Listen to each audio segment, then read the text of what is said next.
구원은 하나님이 우리에게 은혜로 주시는 선물임과 동시에 우리가 지켜야 할, 이루어야 할 사명입니다. 구원은 선물임과 동시에 사명입니다. 구원은 예수 그리스도를 믿는 자에게 주신 하나님의 은혜의 선물인 것을 우리가 너무나 잘 알고 있습니다. 누구에게나, 누구든지 믿는 자에게 하나님께서 은혜로 주신다고 분명하게 말하고 있습니다. 그러나 동시에 구원은 성도가 계속해서 이루어 나가야 할 사명이라고 또한 말하고 있습니다. 이 두 가지 명제가 상충되는 것 같지만, 논리적으로 맞지 않는 것 같지만 성경은 그렇게 구원을 우리에게 말해주고 있습니다. 은혜요 선물인 행위에서 난 것이 아니기 때문에 하나님께서 우리에게 주신 것입니다. 그래서 우리는 구원을 얻었다 그렇게 표현하고 있습니다. 동시에 또한 우리가 이루어 나가야 할 구원을 하나님께서 또한 말씀하고 계십니다. 이미 얻은 구원에 너무 우리가 강조하면 이제 내가 예수를 믿었기 때문에 나는 이제 천국 가기 때문에 이제는 어떻게 살아도 괜찮다, 이렇게 조금 극단적으로 가면 구원파가 하는 극단적인 잘못된 구원론을 가질 수 있습니다. 우리가 구원파의 신학을 다 동의하지 않지만 실제적인 삶에 있어서 나의 삶을 돌아보기보다 나는 이미 구원을 얻었으니까, 교회 다니니까, 예수를 믿으니까 나는 당연히 천국 갈 거야, 그냥 그렇게 생각하고 좀 안이하게 생활하는 그런 부분이 가끔은 우리 삶에도 있습니다. 구원의 확신은 있지만, 구원의 확신을 강조하면 구원의 확신을 가질 수 있지만 구원에 합당한 삶을 살아가지 못할 때가 많이 있습니다. 이루어야 할 구원을 너무 강조하다 보면 구원이 마치 내 행위에, 나의 경건에, 나의 삶에 근거하는 것으로 생각할 때가 많습니다. 어떤 때는 나 같은 사람이 어떻게 구원을 얻나, 지금 내 모습을 보니까 나는 구원을 얻은 사람이 못된 것 같아. 그래서 불안하고 걱정이 될 때가 많습니다. 내 죄 때문에 여전히 하나님과 멀리 느껴질 때가 많고, 그래서 더 열심히 노력하고 수고하고 애쓰려고 하는데 잘 안 되니까 또 낙심에 빠질 때가 많습니다. 이렇게 우리의 감정이 어떤 때는 기뻤다가 어떤 때는 낙심에 떨어졌다가, 이렇게 우리의 행위에 너무나 강조하면 우리 신앙이 좀 기복이 심하고 우리 구원의 확신을 가지지 못하고 기쁨을 가지고 신앙생활하지 못하는 그런 단점이 있습니다. 이 두 가지 극단이 아니라 우리가 구원에 대해서, 구원관에 대해서 균형이 있는 그런 구원관, 성경이 보여주는 구원이 무엇인지 우리가 분명하게 이해할 필요가 있습니다. 구원에 대해서 먼저 우리가 이해하기 위해서는 구원이 무엇인가, 왜 우리가 구원을 얻어야 하는가 하는 것들을 먼저 조금 생각해 볼 필요가 있습니다. 성경이 말하는 구원이라는 것은 내가 죽어서 천국 간다, 내 영혼이 구원을 얻는, 죄에서 사함을 얻고 이제 죽어서 천국 가는 것, 분명히 그것이 들어있지만 그것만이 성경이 우리에게 보여주는 구원은 아닙니다. 성경은 우리에게 어려운 상태에서 구원해낸다는 뜻에서 save, 구원한다, 그런 의미를 사용하고 있는데, 사람이 처한 어려운 환경은 다양한 어려운 환경이 있습니다. 죄 가운데서 우리의 영혼이 사탄과 악한 영에 억눌린 곳에서 해방되고, 죽음으로 가는 영혼이 영원한 생명으로 가는 것도 구원입니다. 막힌 자, 얽매인 자에게 자유함을 주는 것도 구원입니다. 병든 자를 치유하는 것도 구원으로 표현되고 있습니다. 잘못된 것을 고치고 회복하는 것도 하나님의 구원이라고 표현하고 있습니다. 공의가 없고 불의가 횡행하는 이 사회에 하나님의 공의와 하나님의 평화를 선포하며 하나님의 통치가 이 땅에 임하게 하는 것도 하나님이 이루시는 구원, 하나님이 이루시는 회복으로 성경은 표현하고 있습니다. 성경에서 말하는 구원은 단지 영혼 구원이 아니라 우리 삶의 전반적인, 우리의 삶뿐만이 아니라 이 사회를 다시 한번 회복하는 것, 이 땅에 하나님의 나라와 하나님의 뜻이 임하는 것, 단순히 이 땅만이 아니라 이 타락한 이 땅을 하나님께서 새롭게 해서 새로운 땅과 새로운 하늘을 주시고, 모든 영혼이, 모든 사람이 하나님의 뜻에 굴복하게 하시고, 잘못된 모든 사회 제도와 불평등과 차별과 증오와 미움들이 사라지게 하시고, 하나님을 경외하고 하나님을 사랑하고 하나님의 평화가 임재하는 그런 나라로 만들어 가시는 것이 성경이 보여주는 구원의 모습입니다. 하나님은 그 일을 이루시기 위해서 창조에서부터 종말까지 일하고 계신 하나님의 구원의 대드라마가 성경에 기록된 하나님의 구원의 모습입니다. 하나님의 나라가 임하는 것이 하나님의 구원의 최종적인 목적입니다.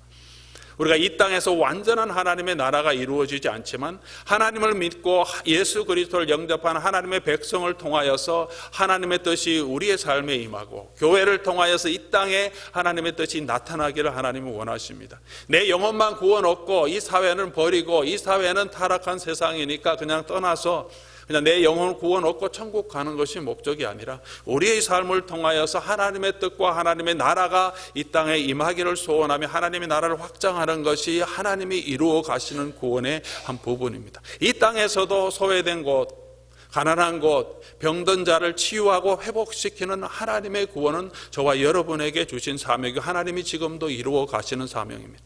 하지만 우리가 육체를 입고 있기 때문에 이 땅에 살고 있기 때문에 완전한 하나님의 나라는 이루어지지 않지만 그 뜻을 이루어가게 하시고 하나님의 교회를 통하여서 궁극적으로 이 땅을 새롭게 하시고 이 사회를 새롭게 하시고 사람을 새롭게 하시고 모든 악한 것들을 심판하시면서 완전한 하나님의 나라, 하늘나라에 있는 새 예루살렘 이 땅에 임하게 하셔서 하나님의 나라를 회복하시는 하나님의 구원의 대드라마를 우리에게 보여주고 있습니다. 이것이 하나님이 우리에게 보여주시는, 성경이 우리에게 보여주는 구원의 그림입니다. 이 일은 절대적으로 인간이 할 수 없는 것이라고, 인간이 가지고 있는 스스로의 자원으로 능력으로 지혜로 할 수 없는 것이라고 분명하게 성경은 말해주고 있습니다.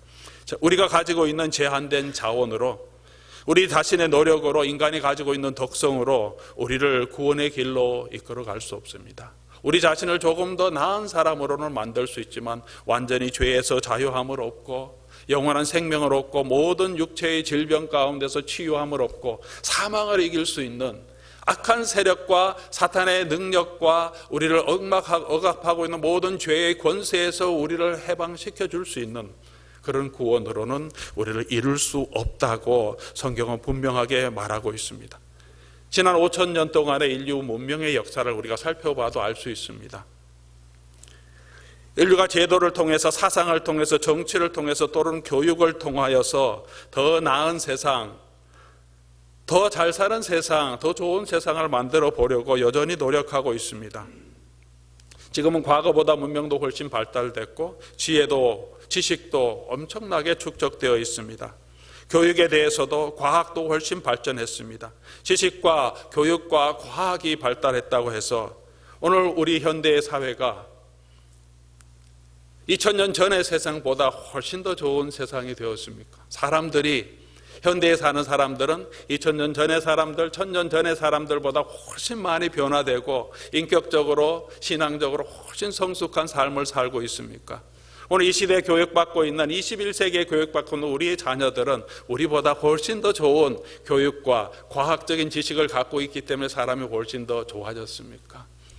어떻게 보면 우리의 인성은 점점 더 파괴되어가는, 과학은 발전하고 있는데 지식은 훨씬 많이 축적되고 있는데 우리 사람들의 마음은, 사람들의 인성은 점점 더 파괴되어가고 상실되고 있다는 것을 느끼고 있는 것이 우리 삶의 본 모습입니다. 이런 모든 것들로부터 해결하기 위해서, 잊어버리기 위해서 해탈의 경지로 들어가는, 무아의 경지로 들어가기를 원하며 그것을 하나의 구원의 방법이라고 생각하는 사람들도 있습니다. 또는 자기 개발을 통해서, 수련을 통해서, 명상을 통해서 우리가 이룰 수 없는 마음의 평화를 누리기를 원합니다. 하지만 이 모든 것들이 성경이 보여주는 하나님의 구원에 이룰 수는 없습니다. 하나님께서는 하나님의 능력으로, 사람을 통해서가 아니라 하나님의 은혜로 저와 여러분을 구원하시기 위해서 구원의 계획을 시작하셨고 예수 그리스도를 이 땅에 보내주셨습니다. 예수 그리스도를 통해서 하나님께서는 지금도 구원의 일을 이루어 가고 계십니다. 하나님 지금도 쉬지 않고 우리 예수님께서는 하나님과 함께 지금도 쉬지 않고 하나님의 구원을 완성해 가시기 위해서 정말로 하나님의 구원을 완성하게 하기 위해서 하나님의 교회와 함께 하나님의 복음을 가지고 하나님께서는 지금도 역사하고 계십니다. 구원은 이런 포괄적인 단어입니다. 이런 구원의 큰 그림을 보지 못하면 우리가 구원에 대해서 잘못 이해할 수밖에 없고 한쪽으로 치우칠 수밖에 없습니다. 또한 성경을 우리 개인적인 구원의 삶으로 표현할 때 세 가지 관점에서 세 가지 시제에서 세 시제를 가지고 구원을 표현합니다. 과거 시제로 구원을 이미 얻었다고 표현할 때가 있습니다. 그럴 때는 우리가 죄의 형벌에서 자유함을 얻고 구원을 얻었다고 합니다. 현재 시제로 오늘 본문 말씀에 있는 것을 구원을 이루라고 표현이 나옵니다. 때로 미래 시제로 앞으로 너희가 구원을 얻을 것이라 그렇게 표현하고 있습니다. 구원이 얻은 것으로 끝나는 것이 아니라 우리가 현재 계속해서 이루어가야 하는 것이고 앞으로 하나님의 구원을 우리가 바라보아야 하는 것으로 구원을 하나의 과정으로 우리에게 설명해 주고 있습니다. 이 여러 가지 구원에 대한 관점들을 한쪽을 바라보고 한쪽만 너무 강조하게 되면 균형 잡힌 구원관을 가질 수 없습니다. 에베소서 2장 8절 9절 말씀 보면 우리가 너무나 잘 아는 말씀입니다. 우리가 그 은혜로 인하여 믿음으로 말미암아 구원을 받았나니 이것은 너희에게 난 것이 아니요 하나님의 선물이라. 행위에서 난 것이 아니니 누구든지 자랑하지 못할 것입니다. 구원은 하나님께서 저와 여러분에게 주신 선물, 예수 그리스도의 피 공로로 인하여서 우리가 죄의 모든 형벌에서 예수님이 대신 져 주셨기 때문에 이미 자유함을 우리에게 주셨습니다. 그래서 구원을 얻었다 그렇게 표현합니다. 조금 협의적으로 말하면 칭의, 의롭다함을 얻었고 하나님의 자녀가 되었다 하는 의미를 담고 있지만 그것 또한 하나님이 주시는 구원의 한 부분이기 때문에 바울 사도는 구원을 이미 얻었다고 표현합니다. 오늘 우리 본문에서 읽은 것처럼 빌립보서 2장 12절에 나오는 것처럼 때로는 두렵고 떨림으로 너희 구원을 이루라 그렇게 현재형으로 구원을 하나의 명령으로 사명으로 우리에게 주십니다. 디모데후서 3장 15절에도 성경에 대해서 사도 바울이 이야기하면서 어려서부터 성경을 알았나니 이 성경이 어떻게 합니까? 우리를 구원에 이르는 지혜가 있게 하느니라. 구원을 다 얻었다면 구원에 이르는 지혜를 더 이상 우리가 알 필요가 없겠죠. 하지만 성경을 통해서 계속해서 우리가 하나님의 구원을 이루어가고 앞으로 하나님의 구원에 완성되는 구원에 들어갈 수 있도록 그것을 하기 위해서 성경이 너무나 중요한 아주 유용한 도구라는 것을, 유용할 뿐만 아니라 유일한 도구라는 것을 사도 바울은 성도들에게 권면해 주고 있습니다. 또한 우리의 구원은 앞으로 완전히 이룰 구원에 대해서도 사도 바울은 이야기합니다. 디모데후서 4장 18절 말씀 보면 주께서 모든 악한 일에서 건져내시고 또 그의 천국에 들어가도록 구원하시리니 앞으로 마지막 때를 얘기하는 것이죠. 모든 악한 일에서 건져내시고 하는 말은 이제 모든 악을 하나님께서 마지막 때에 다 소멸시키시고 모든 악한 것을 유황불못에 다 집어넣으시고 사망까지도 그곳에 다 집어넣으시고 더 이상 악의 지배를 받지 않고 악의 영향을 받지 않고 완전한 하나님의 구원으로 하나님의 나라, 하나님의 하늘 왕국으로 들어가도록 우리를 구원하시리니 그렇게 표현하고 있습니다. 로마서 5장 9절에도 그러면 이제 우리가 그의 피로 말미암아 의롭다 하심을 받았으니 더욱 그로 말미암아 진노하심에서 구원을 받을 것이니 두 가지로 구원을 표현합니다.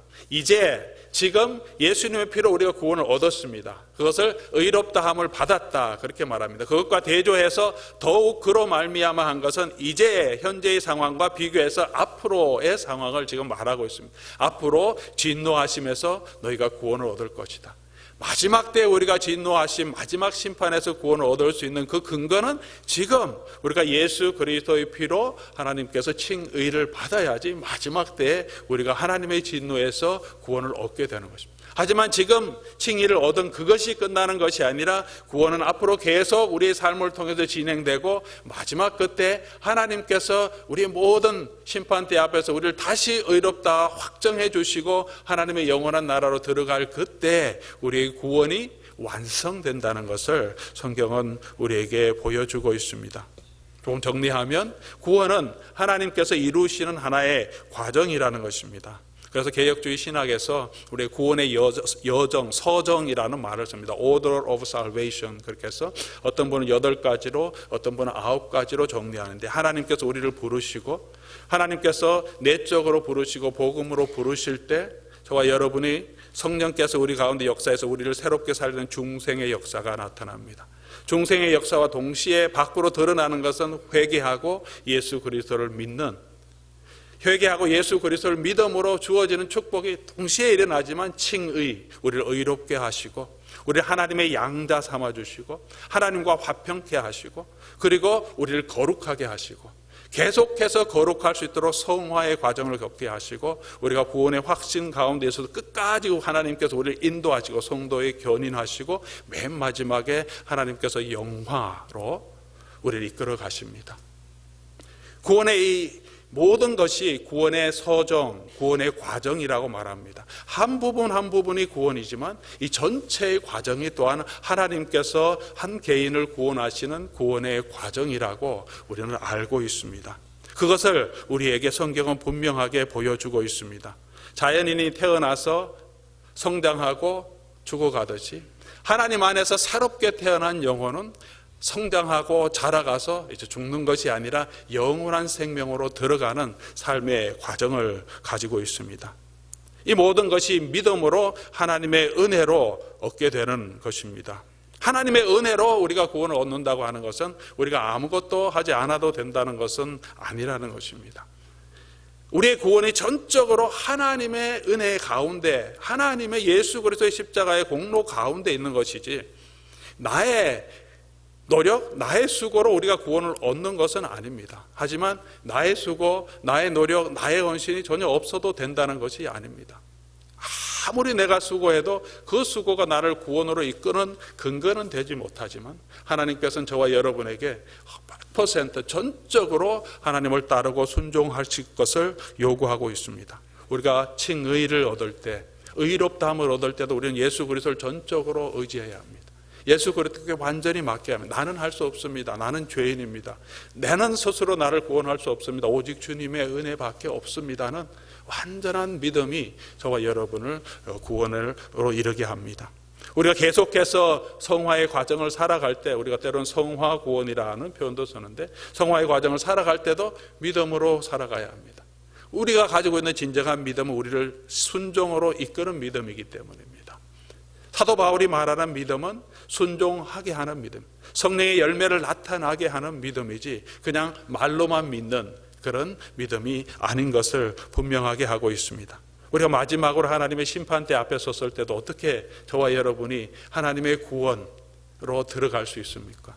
오직 예수 그리스도를 믿는 믿음, 은혜밖에 없습니다. 그것을 전적으로 붙들 수밖에 없습니다. 하나님, 제가 목사였는데, 제가 열심히 살았는데, 제가 여러 가지 복음 전거도 하고 선교도 했는데, 그런 내가 한 일들이 하나님 앞에서 무엇을 어떻게 하나님 앞에 우리가 얘기할 수 있겠습니까? 하나님께서, 전능하신 하나님께서 우리 어저께 예레미야서의 묵상서에서 나오죠. 17장에 우리 심장과 폐부를 쪼개서 은밀한 것을 다 드러나게 하시는 그 하나님의 심판대 앞에 있을 때 내 속에 있었던 은밀한 것들이 다 드러날 때 누가 어떤 인생이 하나님 앞에서 하나님, 제가 그래도 조금 잘하지 않습니까? 이런 선한 것이 있지 않습니까? 하나님 앞에 말할 수 있겠습니까? 바로 그때 우리가 붙들 수 있는 것은 오직 예수 그리스도의 은혜밖에 없다는 거죠.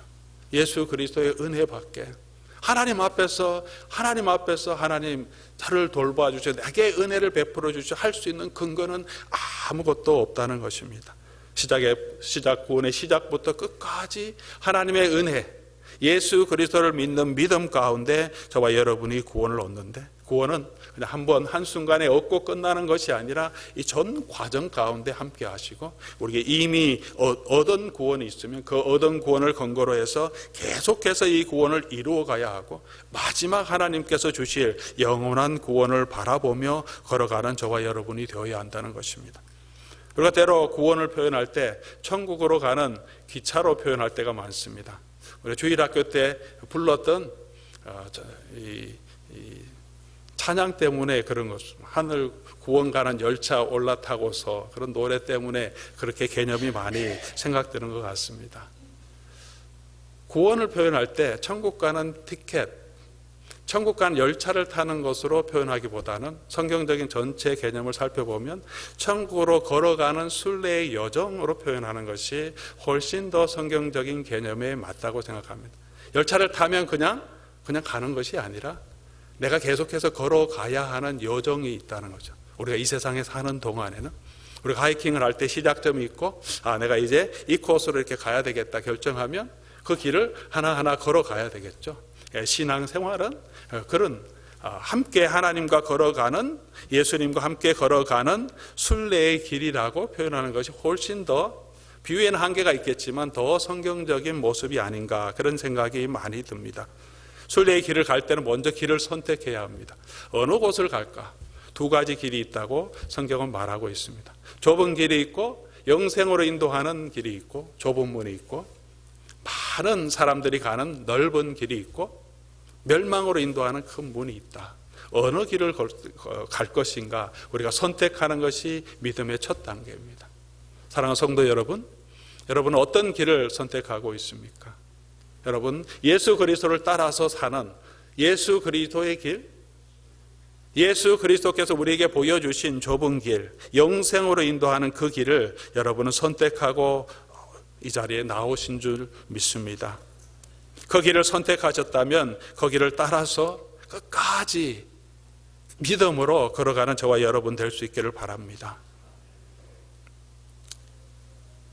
당연하게 생각하는 삶, 상식적으로 우리가 하는 삶을 넘어서서 예수 그리스도의 길, 예수님께서 우리에게 보여주신 삶의 자세를 본받으라고 사도 바울은 오늘 본문 말씀에서 권하고 있습니다. 바로 그것이 저와 여러분이 이루어야 할 구원의 핵심적인 내용이라고 말하고 있습니다.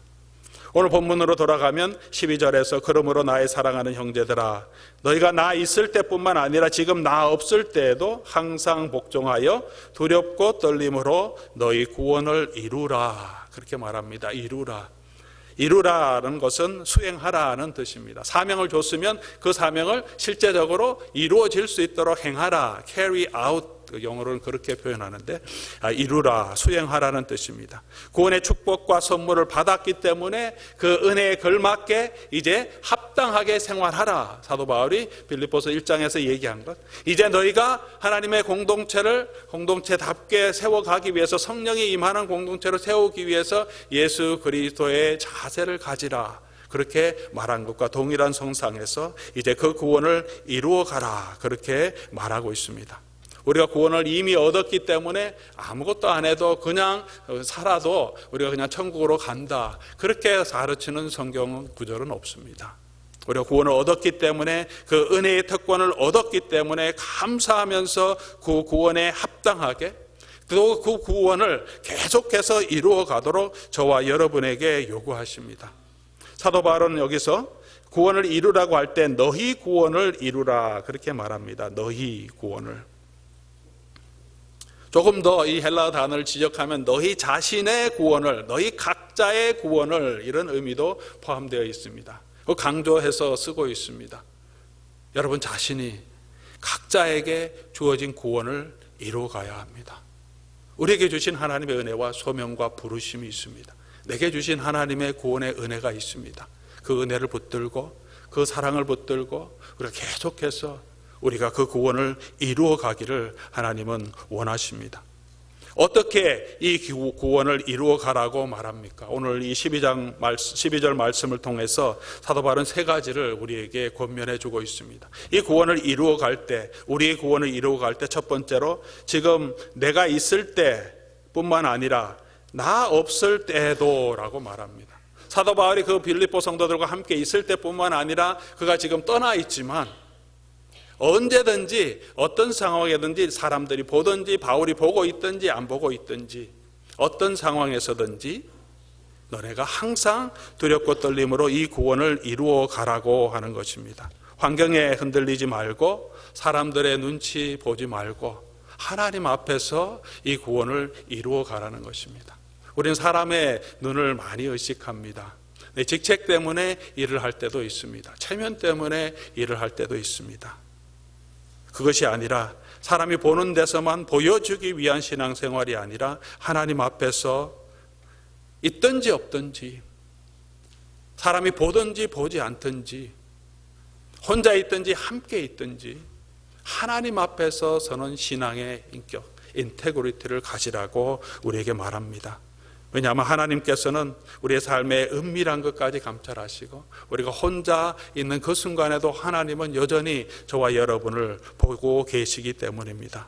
우리 환경에 따라, 기분에 따라 내 섬김과 내 자세와 내 태도가 바뀌지 않도록, 내가 혼자 있을 때, 다른 사람과 함께 있을 때 내 삶의 자세가 바뀌는 것이 아니라 언제든지 어떤 상황에서든지 일관성 있게 우리가 하나님 앞에 서서 생활하는 그런 구원을 이루라, 그렇게 권면하고 있습니다. 사랑하는 성도 여러분, 우리의 삶이 교회에서의 생활과 가정에서의 생활, 직장의 생활이 다른 자가 아니라 어느 곳에 있든지, 믿는 사람과 함께 있을 때, 믿지 않는 사람과 함께 있을 때 우리의 삶의 자세와 태도와 우리의 말하는 방식이 차이 나는 것이 아니라 어느 곳에 있든지 예수 그리스도의 은혜, 예수 그리스도와 연합된 자로서 함께 있든지 그렇지 않든지 늘 우리가 하나님 앞에서 서는 그런 삶이 우리가 구원을 이루어가는 삶이라고 말하고 있습니다. 두 번째로 사도 바울은 항상 복종함으로 구원을 이루라, 그렇게 말합니다. 항상 복종함으로. 어떤 것에만이 아니라 항상 복종해야 합니다. 누구에게 복종해야 합니까? 고린도후서 10장 5절에 사도 바울은 이렇게 권면합니다. 하나님을 아는 것을 대적하여 높아진 것을 다 무너뜨리고 모든 생각을 사로잡아 그리스도에게 복종하게 하니. 우리의 높아지는 마음, 내 마음대로 하려고 하는 마음을, 이 생각들을 다 사로잡아서 예수 그리스도께 복종하게 한다. 여기서 사도 바울이 쓰는 단어, 사로잡아서 무릎 꿇게 하고 복종하게 한다는 단어는 전쟁 용어죠. 전쟁에서 나를 해치려고 하는 모든 대적들을 사로잡아서 내 앞에 무릎 꿇게 하는 것. 다시 일어나서 결박을 풀고 나를 공격하고 나를 해치지 못하도록 대적들을 꽁꽁 묶고 절대 도망가지 못하도록 지키고 무릎을 꿇게 만드는 것. 내 생각이 흩어져서 교만한 자리로 가지 않도록 그 생각 하나하나를 붙들어서 예수 그리스도께 복종하게 하는 것. 그것이 우리가 이루어 가야 할 구원이라고 말하고 있습니다. 예수님께서 겟세마네 동산에서 하나님의 뜻에 복종하시고 무릎을 꿇고 하나님의 뜻에 순종하셨듯이 오늘 저와 여러분에게도 그런 예수님의 자리, 예수님의 겟세마네 기도가 있기를 하나님은 원하시고, 그것이 오늘 저와 여러분이 계속해서 이루어 가야 할 구원의 한 부분임을 말하고 있습니다. 사랑하는 성도 여러분, 우리의 생각을 우리가 얼마나 붙들어서 예수 그리스도 앞에 복종시키고 있습니까? 죽는 자리로 갈지라도 모욕을 당하는 그 순간에 많은 사람들이 예수 그리스도를 배신하고 저주하고 손가락질하는 그 자리에, 하나님의 은혜의 자리에 끊어지는 그 순간까지라도 예수님께서는 하나님의 뜻이면 내게 이루어지이다 하면서 그 뜻에 자기를 복종시키십니다. 그것이 오늘 2장 8절에 나오는 사람의 모양으로 나타나사 자기를 낮추시고 죽기까지 복종하셨으니 곧 십자가의 죽으심이라고 나타나는 예수 그리스도의 자세였고, 사도 바울은 그 삶의 자세가 저와 여러분이 배워야 할 자세고 본받아야 할 자세고 우리의 삶에 나타나고 지금도 이 순간에 계속해서 우리가 붙들어야 하고 이루어 가야 할, carry out, 수행해야 할 우리의 구원의 부분이라고 말하고 있습니다. 사랑하는 성도 여러분, 우리 모든 생각, 내 중심의 생각 복종하고 붙들어서 예수 그리스도께 복종시키는 그 일을 지금부터 끝까지 계속해서 이루어가는 저와 여러분 될 수 있기를 바랍니다. 세 번째로 사도 바울은 두렵고 떨림으로 이 구원을 이루라고 말하고 있습니다. 왜 두렵고 떨림으로 이 구원을 이루어야 합니까? 구원을 놓칠 수 있기 때문에 두렵고 떨림으로 이 구원을 이루라고 하는 것은 아닙니다. 하나님께서 예수 그리스도를 통하여서 저와 여러분에게 이 구원을 주셨고, 하나님의 놀라운 특권과 하나님의 자녀되는 은혜를 우리에게 주셨고, 하나님의 모든 상속을 우리가 누릴 상속자로 하나님께서 삼아 주셨기 때문에 이 은혜와 이 영광을 얻었기 때문에, 그렇기 때문에 우리가 두렵고 떨림으로 하나님 앞에서 우리의 사명, 우리에게 주신 이 구원을 계속해서 이루어 나가야 하는 것입니다. 예를 들어서 우리 국가대표 대항전이 있을 때 국가대표를 선발합니다.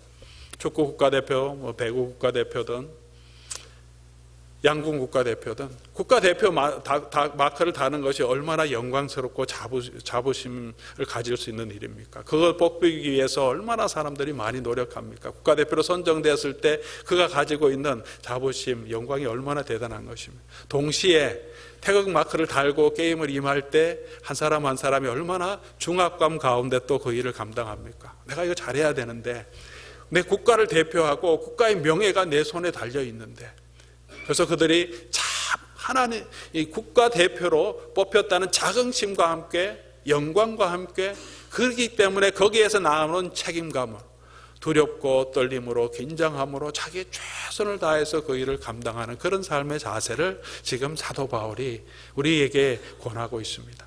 두렵고 떨림으로 우리가 하나님의 자녀로 우리를 삼아주셨고 하나님의 상속자로 삼아주셨고 예수 그리스도와 연합된 자로 하나님은 우리를 불러주셨고, 오늘 이 본문 말씀 조금 후에도 나오지만 빛의 자녀로 이 땅에 서게 하셨는데, 이 땅에서 하나님을 보여주는 하나님의 대사로 저와 여러분 하나님의 아들들로 맞아주셨는데, 양자로 삼아주셨는데, 그런 자세를 가지고 이 땅에 서 있을 때 내가 하나님을 대신하고 내 모습을 통해서 예수 그리스도의 복음이 나타나고 하나님의 영광이 드러나게 되어야 하는 그런 사명을 가지고 있기 때문에 저와 여러분에게는 두렵고 떨림으로 우리가 이 구원을 이루어 가라고 사도 바울은 권면하고 있습니다.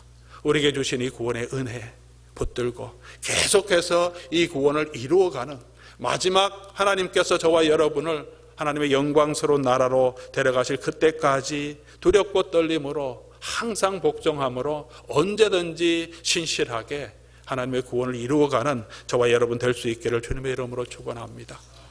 그 일을 할 수 있는 능력은 어디에서 오는 것입니까? 13절에 너희 안에 행하시는 이는 하나님이시니 우리의 능력으로 이 일을 다 하는 것이 아니라 우리 속에서 하나님께서 역사하신다. 하나님께서 우리 가운데 역사하시고 우리의 에너지를 주시고 힘을 주시고 우리에게 소원도 주신다. 그렇게 말합니다. 어디에서 하나님께서 일하십니까?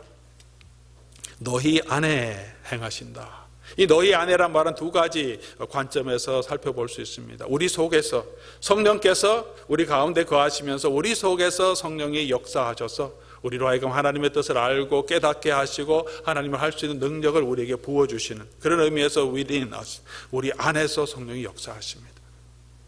또 하나의 의미는 among you, 여러분 가운데서라는 의미도 표현됩니다. 사도 바울이 지금 빌립보 성도들에게 이 편지를 쓰고 있기 때문에 여러분 가운데서 성령이 역사하십니다 라는 의미도 가지고 있습니다. 어떤 것이냐 하나로 정할 수는 없습니다. 사도 바울의 권면 가운데 두 가지 이 관점이 함께 포함되어 있습니다. 여러분 한 사람 한 사람 안에 성령께서 역사하시고 또 우리 가운데 성령께서 하나님께서 역사하십니다. 성도들의 교제 가운데, 예배 가운데, 권면 가운데, 성경 공부 가운데, 성도가 성령 안에서 교통하는 그 가운데 하나님께서 역사하십니다. 성도가 어떻게 점점 예수 그리스도를 닮아갈 수 있습니까? 혼자 신앙생활을 하면서 그리스도를 닮아가지 않습니다. 공동체 안에 함께 모여서 예배하는 그 순간에 성령께서 임재하십니다. 모든 부흥이 어디에서 일어납니까? 혼자 기도하면서가 아니라 함께 합심해서 하나님의 뜻을 붙들고 기도하는 그 공동체에 성령께서 임재하시며 부흥의 역사를 이루어 주십니다. 우리가 언제 예수 그리스도를 믿습니까? 언제 우리의 인격이 자라납니까? 우리 가운데 역사하시는 성령의 능력을 통하여서 우리가 변화됩니다. 우리 가운데 성령께서 역사하십니다. 우리 공동체 가운데 성령께서 함께 하십니다. 우리가 자라가고 하나님을 점점 닮아가고 예수 그리스도의 성품을 닮아갈 수 있는 것은 우리 가운데 역사하신 그 성령의 능력을 의지하며 우리의 생각을 다 붙들어 예수 그리스도께 복종시킬 때 가능한 것입니다. 교회 밖에서 하나님께서 역사하는 것이 아닙니다. 우리의 마음 밖에서 하나님이 역사하는 것이 아닙니다. 우리 안에서 하나님이 역사하십니다. 바깥의 환경을 통해서 하나님이 역사하시는 것이 아니라 하나님은 내 속에서 역사하셔서 내가 그 환경을 이길 수 있게 하시고 이 시험에 빠질 수 않게 하시고 나를 붙들어 주시고 나를 강하게 하나님께서 만들어 주십니다. 내 안에 역사하시는 분은 하나님이시고 우리 가운데 성령께서 역사하십니다. 우리들 가운데 역사하시는 그 성령의 능력을 의지하며 우리가 기도로 성령의 능력을 의지하며 나아갈 때 성령께서 우리를 하나님의 구원을 이루게 해 주실 것입니다. 하나님께서 우리 가운데서 또 우리 안에서 무엇을 하십니까? 소원을 두고 행하게 하십니다. 마음의 소원도 하나님이 주신다고 말합니다. 마음이 있어야지 우리가 하나님의 일을 할 수 있습니다. 봉사도 할 수 있습니다. 기쁨으로 그 일을 감당할 수 있습니다. 하나님께서는 저와 여러분의 마음을 움직이십니다. 만물보다 부패한 것이 우리 마음이라고 그랬는데 이미 죽은 우리의 마음, 딱딱해진 마음을 성령께서 임재하실 때 우리의 마음을 부드럽게 해주십니다. 성령의 은혜의 역사입니다. 우리 스스로 우리 마음을 부드럽게 할 수 있는 것이 아니라 성령께서 그 속에 역사하셔서 우리를 회개하는 마음으로 우리 속에 있는 모든 돌 굳은 것을 벗겨주시고 성령의 은혜가 임재할 때 하나님께서 우리의 마음을 부드럽게 하시고 거룩한 것을 사모하게 하시고 죄를 미워하게 하십니다. 성령께서 우리 가운데 우리의 마음을 변화시켜 주십니다. 단순히 우리의 마음만 변화시켜 주시는 것이 아니라 우리에게 그 일을 행할 수 있는 능력도 허락해 주신다고 약속해 주셨습니다. 사도행전을 보면 사도들 가운데 역사하신 성령의 능력을 받고 예수 그리스도의 증인이 된 사도들의 이야기들이 나옵니다. 사도행전이라고 하지만 많은 경우에 성령행전이라 그렇게 우리가 부르기도 합니다. 왜냐하면 사도들이 자기의 힘과 자기의 능력으로 한 것이 아니라 성령이 주시는 능력 가운데 성령이 주시는 지혜로 성령이 주시는 격려함과 위로함으로 예수 그리스도의 증인이 되었다고 분명하게 사도행전에 우리에게 말해주고 있기 때문입니다. 너희가 성령의 권능을 받으면 내 증인이 되리라고 말씀하십니다. 두려워하고 무서워하고 마가의 다락방에 숨어있던 제자들이 성령의 능력을 받자 그들 마음속에 담대한 마음을 갖게 해주십니다.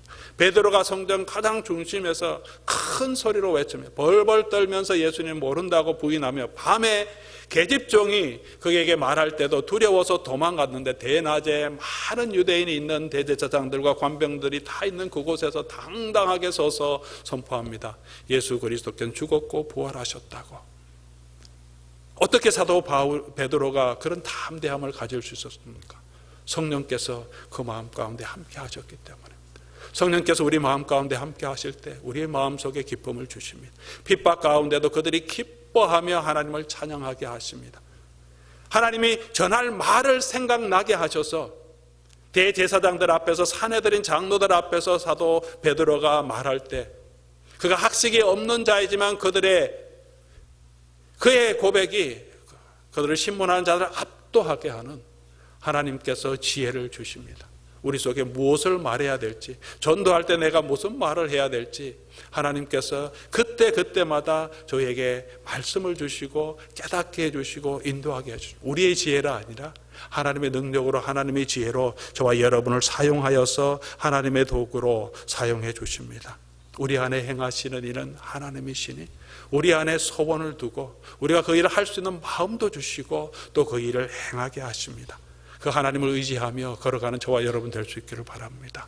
우리에게 구원을 주신 그 하나님의 능력 의지하고 우리가 두렵고 떨림으로 이 구원을 행해 나아갈 때 하나님께서 저와 여러분 가운데 역사해 주셔서 우리의 힘이 되어주시고 우리의 소망이 되어주십니다. 우리의 힘 주시는 하나님, 우리에게 역사하신 그 하나님 성령님을 의지하면 성령께서 우리의 마음을 변화시켜 주셔서 하나님께서 우리를 빚어서 하나님의 종으로 예수 그리스도의 장성한 본량이 충만한 데까지 우리를 빚어서 만들어 주실 것입니다. 구원은 하나님 우리에게 은혜로 주시는 선물임과 동시에 우리가 이루어야 할 사명입니다. 우리가 얻은 축복임과 동시에 이루어야 할 구원도 있습니다.